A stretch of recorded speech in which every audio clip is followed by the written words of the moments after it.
Sunana Jamila Umar na gudu. Ku kasance tare da ni a gidan Aunty Baby. Mai gyaran jiki. Are you seeking for the best to your husband? Are you looking for the pressure of the precious traditional scent? Or an invincible traditional and modern bridal body decoration? Your answer is here. Aunty Baby. Yes, Aunty Baby. Aunty Baby tana da turaren humra, ana shafa shi a jiki ne bayan mace ta yi wanka domin duk wani kanshi ya fi jikinta wanda mijinta yana shigowa. Abun ba a cewa kuma. Sa'annan Aunty Baby tana da turaren wuta kala-kala.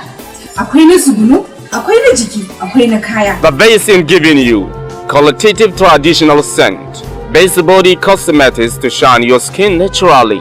With our perfumes that have precious scents, expertise in bridal body decoration. Matan da jikinsu ya tattare suke bukatar ya miƙe ya zama kamar nawa domin ni nawa ba a tattare bane. Ina amfani da mayas. Wannan shine mace za ta yi amfani da shi domin gyaran jikinta. Idan jikinki ya tattare kina jin kunyar shiga cikin mutane, ki zo ki siya wannan a gidan Aunty Baby.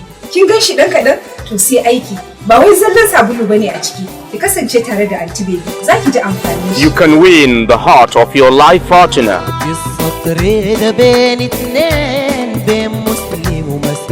Sa'annan muna da man fuska da kuma man shafawa. Kin ga dai wannan man fuska ne. Wannan kuma man shafawa ne. Ba zan ce mai da tsohuwa yarinya ba, amma duk mai so ya ji sirrin ya zo tudun maliki gidan Aunty Baby. Bayan haka kar ku manta 'yan mata. Ba wai kyan jiki ba ko kyan fuska.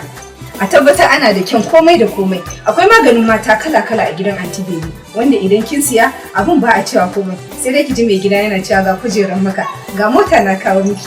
Kar ki manta gidan Aunty Baby da yake zuwa tudun maliki. Nan zaki je ki samu wayannan kayan gaba.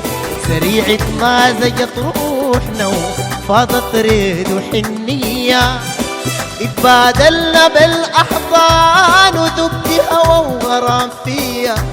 Idan an mun jinkin sola ne sai dukkan abin da yawa shi kuma wannan zama za ka yi a kan wani kujera na musamman domin a zuba maka turarurrukan wuta kala-kala wanda za su bi jikinka, wanda ko da a ce kin yi aure kin kai irin wata 3 wata 4 a gidan miji, kin san da irin wata 3 nan ciki ya girma to miji ba zai daina jin wannan kanshin ba. Mata mu zama masu tsaftar jikinmu domin tsaftar jikinmu shi yake hana mu a mana kishiya. Sai kun zo gidan Aunty Baby mai gyaran jiki. Gidan Aunty Baby. For more information, contact us at number 335 Giwa Street, Tudun Maliki of Zurich, Kano State, or call 070-6462-6277. This is Aunty Baby's home.